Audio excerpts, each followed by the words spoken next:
There are 4 ways to spawn proof mob in Skyblock: light source, unspawnable block, spawning distance, and repair candle. If you play normal Skyblock, you would only need to use one repair candle set to infinity radius and everything will be all good. However, for stranded player, we can't do that if we want to have our mob farm working. So, this video will show you how repair candle actually work and how to spawn proof part of your island for the maximum mob farm rate. If you have seen a video from my channel on this mob farm design, you might have a question on why I designed it like this. At first, I used to have a normal mob farm with a spawning chamber on top and all mob fell down from it. But there's a problem with that design. As when you start to expand your island and build a full width farm, mob will start to spawn under your island. At first, I tried to use light source to prevent mob from spawning, but island golem, wolf, slime, and passive mobs still spawn.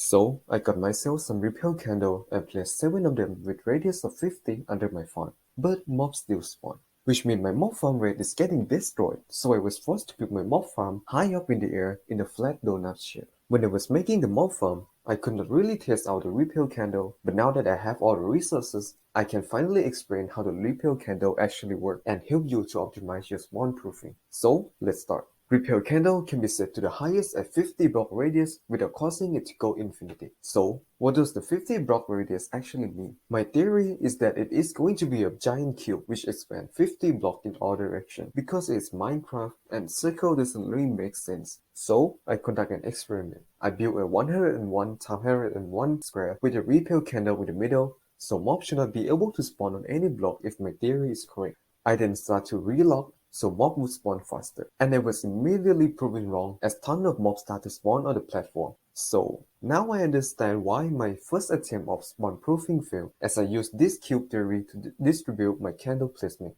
This is when I decided to continue relocking and mark all the spawning spots of the mob, hoping to find some sort of a pattern. And I did find it. When I fly over and look at the platform from the top, I recognize that the mob spawning is in a circular shape, which tells me that the radius of 50 is actually for a circle and not a square. So, the next question is how can I systematically distribute the candle to spawn proof my farming area? I start off with finding the biggest possible square to fit into the circle, and with the help of my friend Pythagoras, I find that 70 x 70 square would be the perfect fit. So, I mark up the area and conduct some more experiment on the Y level. I start off by slowly raising the height of the platform, hoping that eventually mob will start to spawn on the area. But I got no luck. I was running out of space at the height limit and mobs still didn't spawn. At that point, I decided to go back to planning. So, I got myself an advice from my other friend, William. Not that one.